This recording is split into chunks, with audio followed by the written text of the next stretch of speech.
J'ai des idées, moi, d'ailleurs, sur la monarchie absolue. Je les tiens d'un anarchiste que j'ai connu autrefois, à Londres. Un anarchiste authentique, un bulgare, un pachyderme pour le poids. Il avait 2 professions. Il cumulait accordeur de piano et puis chimiste teinturier.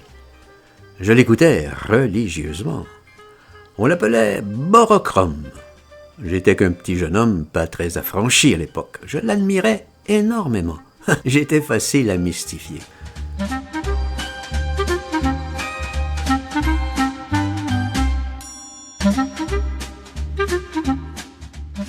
J'ai gâché mon existence telle que tu me vois, Ferdinand, qu'il me disait toujours.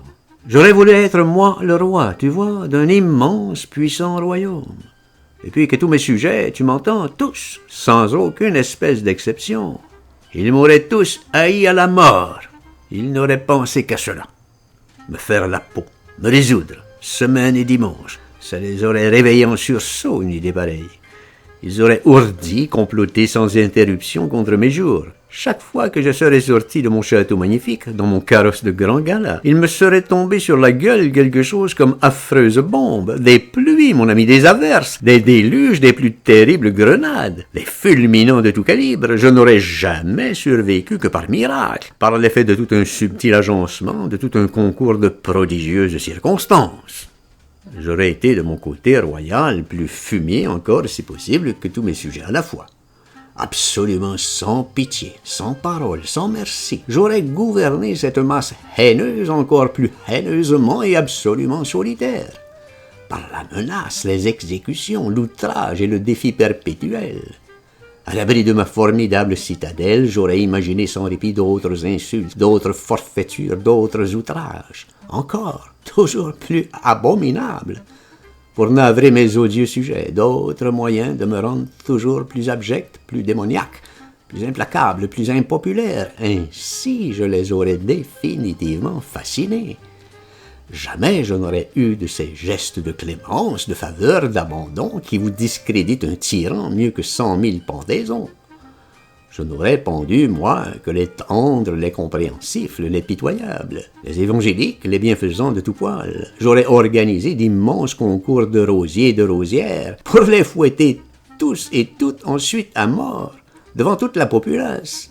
Je me serais parjuré sans cesse, sans limite, sans répit, sauf pour infliger à mes sujets d'autres vexations, les opprimer, les saccager davantage dans tous les sens et façons. Haine pour haine et sans limite. Ma devise royale.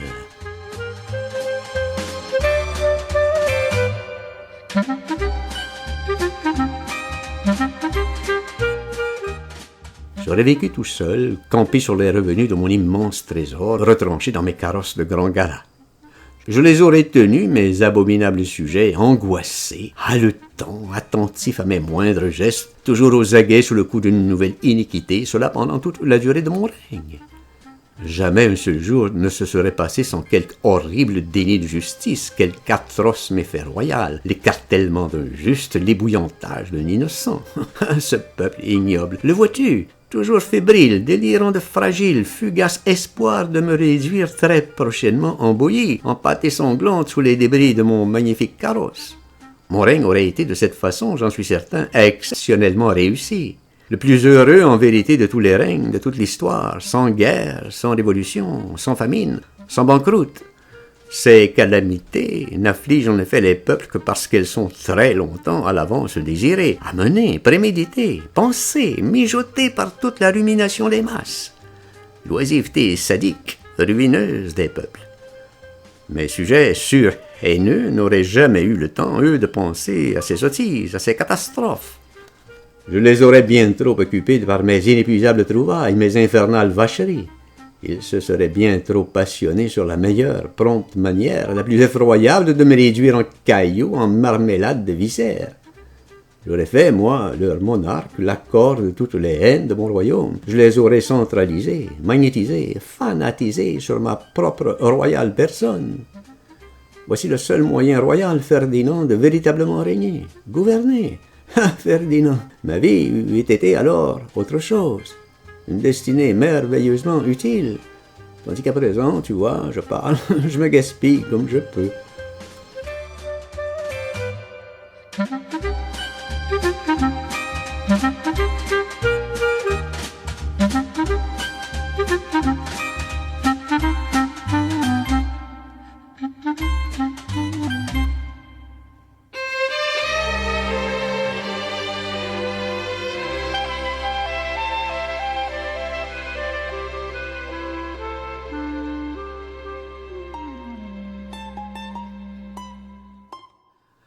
Elle l'emportait facilement, Nathalie, dans la controverse, la doctrine. À vrai dire, je n'existais pas. Elle avait suivi tous les cours de dialectique matérialiste. Elle possédait, comme les curés sur le bout des doigts, toutes les questions, toutes les réponses. Les capitalistes, que font-ils? Ils exploitent le malheureux peuple, ils spéculent, ils accaparent. Qu'en font-ils de leurs capitaux?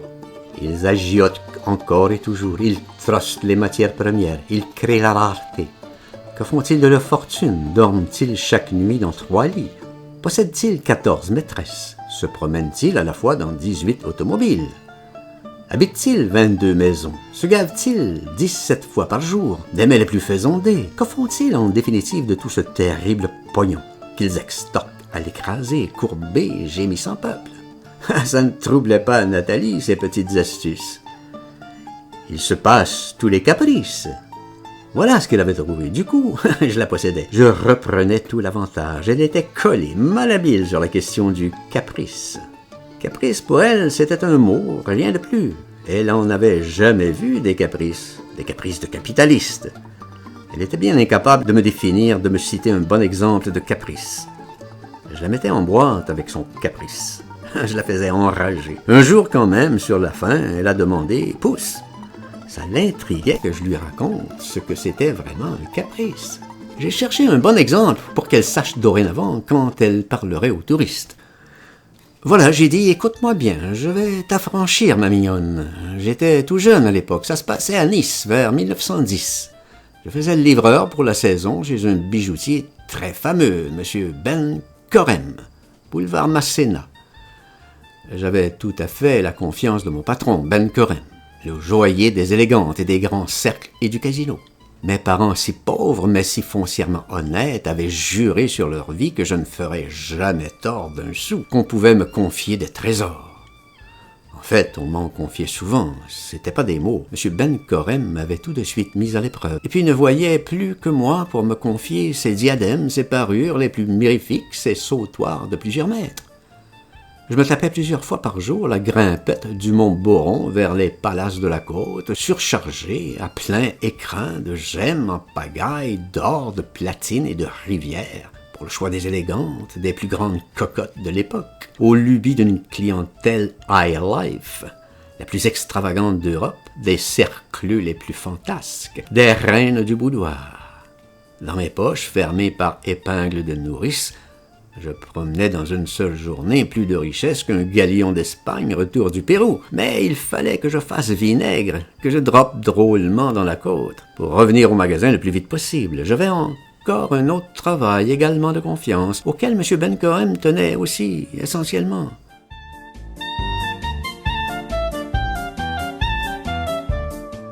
Je devais rester debout dans l'arrière-boutique, derrière de petits carreaux, derrière les brises-bises. Mais je devais jamais me montrer, jamais rentrer dans la boutique.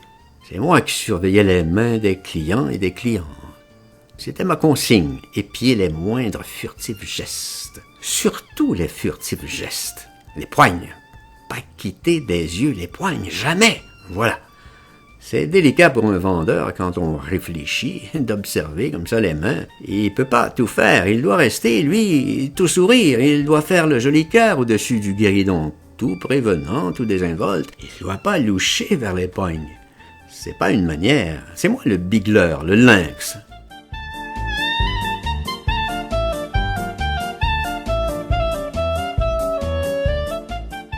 Je connaissais tous les clients. Ils ne me connaissaient pas. Je connaissais tous les voleurs. Dans les Italiens et les Slaves, il y avait des pervers, surtout chez les femmes. Les Russes, les plus huppés aristocrates. Il y en avait des drôles parmi, des piqueuses friponnes, taquines. C'était leur vice d'estoufaresse, une petite parure. Les manchettes, c'était la mort. Je gaffais, je voyais venir à l'instant où ça filait dans le manchon. Je toc, toc, toc, 3 petits coups à ma porte. C'était entendu avec Ben Corem. Ça s'arrangeait toujours très bien. Jamais un scandale. Faut pas que je pleurniche, il y avait du plaisir dans mon rôle, des compensations. Quand elles étaient belles, les clientes, assises, froufroutantes, je prenais des jetons terribles, je regardais les jambes, je m'hypnotisais. Le moulé des cuisses, ce que je me suis bien branlé. Ah, ces divines poignes! Ah, ça, je peux bien l'avouer, sur toutes les reines de l'époque, je me suis taillé des rassis, tout debout dans l'arrière-boutique, en faction pour M. Corem. J'ai eu une belle puberté, des rages de cul fantastiques. Ça m'empêchait pas d'être honnête et d'une vigilance impeccable.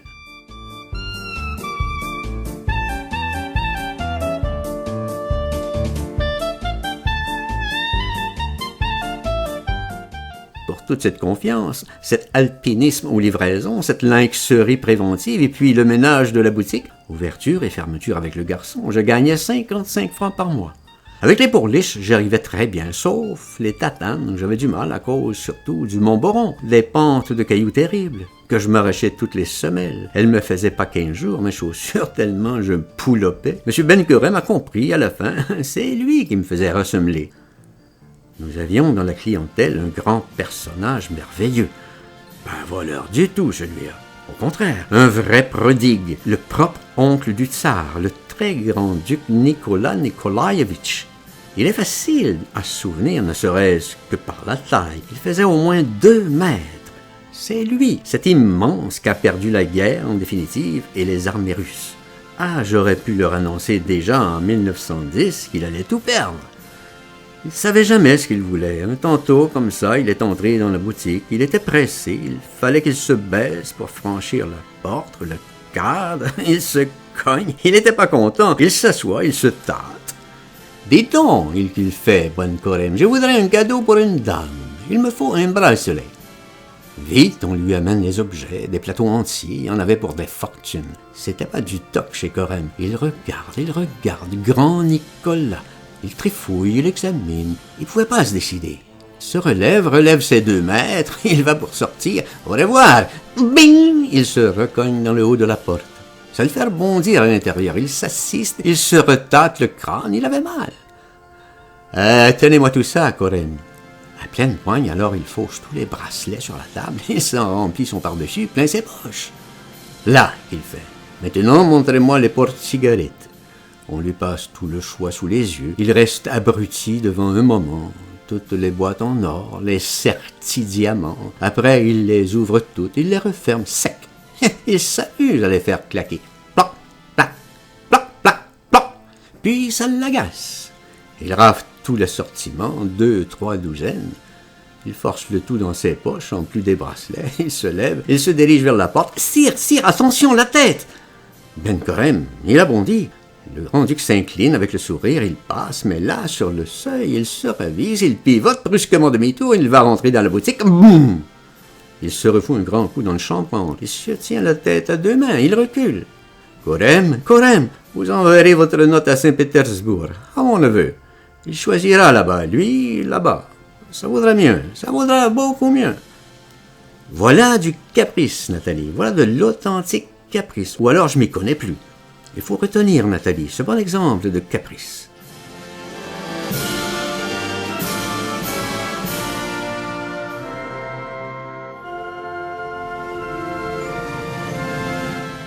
Pauvre Nicolas Nikolaïevitch, les caprices continuent toujours pour ce qui concerne sa mémoire.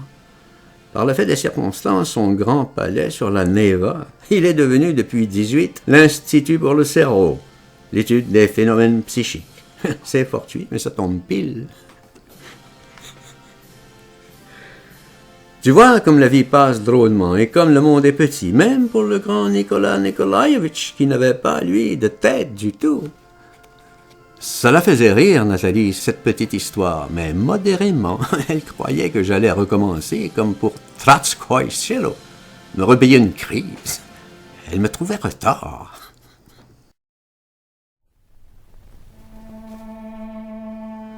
Cela suffit, au fond, ces 3 mots qu'on répète. Le temps passe. Cela suffit à tout. Il n'échappe rien au temps que quelques petits échos, de plus en plus sourds, de plus en plus rares. Quelle importance! Il m'est parvenu quelques lettres de Russie, de Nathalie. Je ne réponds jamais aux lettres. Un long silence, et puis un dernier petit message. Cher Monsieur Céline, ne me croyez pas morte ni disparue. J'étais bien malade seulement pendant ces mois et je ne pouvais pas vous écrire. C'est passé. Je suis guéri, seulement je ne suis pas si forte qu'autrefois. L'hiver est fini, c'est le printemps chez nous aussi, avec le soleil que j'attendais, avec tant d'impatience. Mais je me sens encore très faible et un peu triste. Vous n'écrivez plus. Est-ce que vous m'avez oublié déjà? Nous avons des visiteurs de chez vous maintenant à Leningrad et nous en attendons beaucoup pour les fêtes de juin. Allez-vous venir aussi un jour? Ce sera ravissant. Je voudrais bien avoir des nouvelles de vous et je vous donne l'adresse de ma maison. Mes meilleurs sentiments. Nathalie.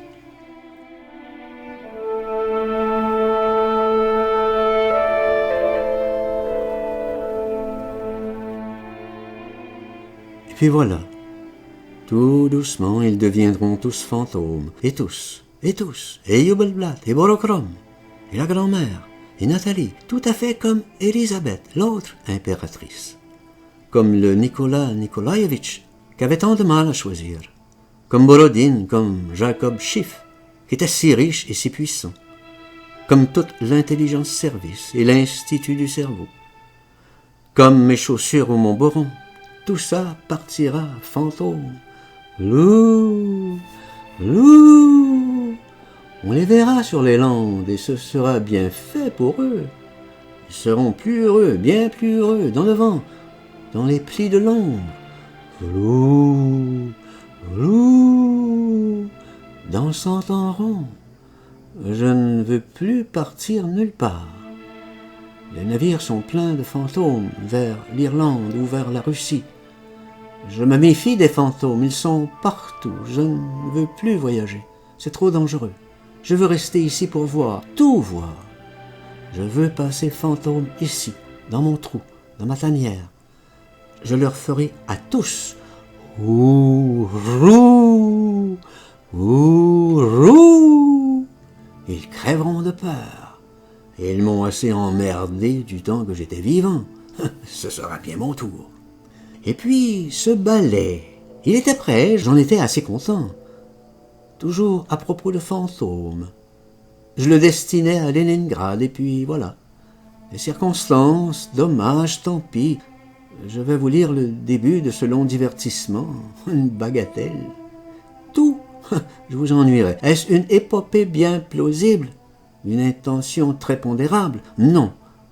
Un petit sursaut, simplement entre la mort et l'existence, exactement à notre mesure. Voici qui danse exactement entre la mort et l'existence. Cela distrait, vous emporte. Vous me suivez? Un peu de lumière et d'accord. Le rêve nous emporte.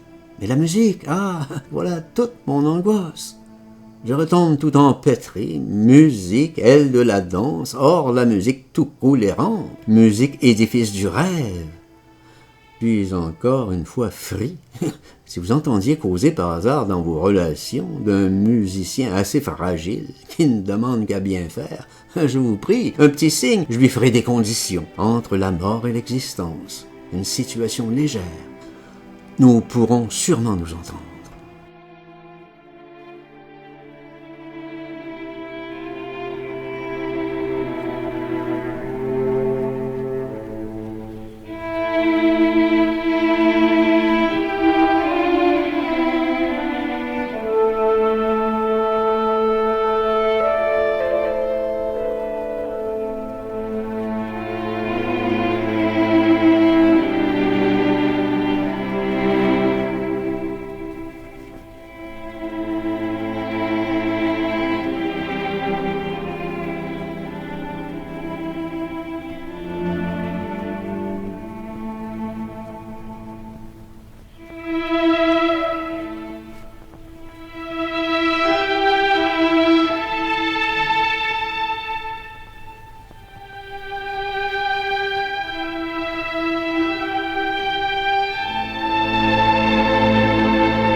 à notre santé mentale.